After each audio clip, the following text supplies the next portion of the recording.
নমস্কাৰ, স্বাগতম জনালোঁ মোৰ অন্য এটা ভিডিঅ'লৈ। আজি এটা ভাল খবৰ লৈ আহিছোঁ বুলি ক'ব পাৰি আপোনালোকক।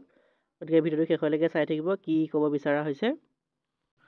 আমাৰ ৫,৫৫০টা শিক্ষক পদৰ ফাৰ্ষ্ট ফেজ আমাৰ ভেৰিফিকেশ্যন হৈ গ'ল। বৰ্তমান আমাৰ ৪,২০০ কেণ্ডিডেটৰ ডকুমেণ্ট ভেৰিফিকেশ্যন প্ৰথম ফেজত হৈ গ'ল। এতিয়া দ্বিতীয় ফেজৰ ডকুমেণ্ট ভেৰিফিকেশ্যন ওলাবলৈ বাকী আছে। আমাৰ হাইকোৰ্টে নিৰ্দেশ দিছে যে তেওঁলোকে এতিয়া ডকুমেণ্ট ভেৰিফিকেশ্যন কৰিব পাৰিব। ডকুমেণ্ট ভেৰিফিকেশ্যনৰ কামখিনি সম্পন্ন কৰিব পাৰিব, কিন্তু নিযুক্তি মেধা তালিকাহে তেওঁলোকে ফাইনেল ডিচিশ্যন অহালৈকে তেওঁলোকে মেৰিট লিষ্ট উলিয়াব নোৱাৰিব। আমাৰ যি মেধা তালিকা তেওঁলোকে প্ৰকাশ কৰিব নোৱাৰিব, কিন্তু ডকুমেণ্ট ভেৰিফিকেশ্যনৰ কাৰণে তেখেতলোকে আপোনালোকৰ ছেকেণ্ড ফেজ ডকুমেণ্ট ভেৰিফিকেশ্যনৰ লিষ্টসমূহ উলিয়াব পাৰিব। সেইটো আপোনালোকে হয়তো বহু আগতেই গম পাইছে। আমাৰ এতিয়া ভাল খবৰটো হৈছে আপোনালোকৰ আমাৰ যি second phase document verification list সেইসমূহ প্ৰকাশ হ'বলৈ গৈ আছে বিহুৰ পিছত।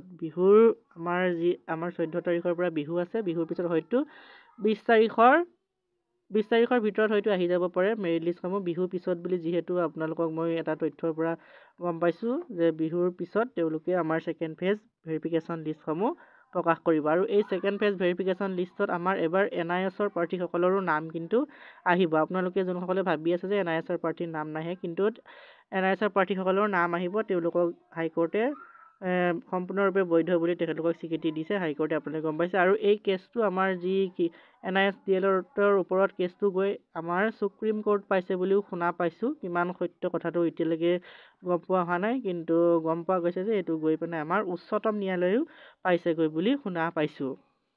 যাই কি নহওক, ছেকেণ্ড ফেজ ভেৰিফিকেশ্যন লিষ্ট যিহেতু ওলাবলৈ গৈ আছে আমাৰ বিহুৰ পিছত, আমাৰ এপ্ৰিল মাহতে ইয়াৰ ভেৰিফিকেশ্যন লিষ্টসমূহ আহিব। আপোনালোকে যোনসকলে ভাবি আছে যে এপ্ৰিল মাহত নাহে, এপ্ৰিল মাহৰ ভিতৰতে আহিব। যিহেতু আমাৰ SSLC ৰিজাল্টটো আপোনালোকে দেখিছে, ঘোষণা কৰিছে। HSৰ ৰিজাল্টটো বিহুৰ পিছতেই ঘোষণা কৰিব। আৰু second phase document verification list হয়তো 20 তাৰিখৰ আশে পাশে আপোনালোকে দেখিবলৈ পাব।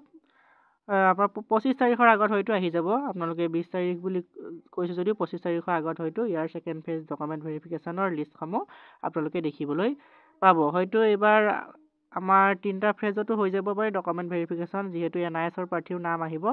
গতিকে 3টা ফেজো হ'ব পাৰে, বা আমাৰ 2টা ফেজতো কমপ্লিট হৈ যাব পাৰে। দেখা যাব যেতিয়া আমাৰ অফিচিয়েল ন'টিফিকেশ্যন আহিব তেতিয়া কি হয়। আপোনালোকে তাৰ বাবে মোৰ চেনেলটো ছাবস্ক্ৰাইব কৰি ল'ব সকলোতকৈ আগত ইয়াৰ ন'টিফিকেশ্যন পাবৰ বাবে। যদি চেনেলটো নতুনকৈ আহিছে ছাবস্ক্ৰাইব কৰিবলৈ নাপাহৰিব, আৰু লাইক কমেণ্ট কৰিব ভিডিঅ'বিলাকৰ বন্ধু বান্ধৱৰ মাজলৈ। যদি ভিডিঅ'টোৰ পৰা কিবা উপকৃত হ'বলৈ আহিছে শ্বেয়াৰ কৰি দিব। ভিডিঅ'টো ইমানখিনি আছিলে, ধন্যবাদ।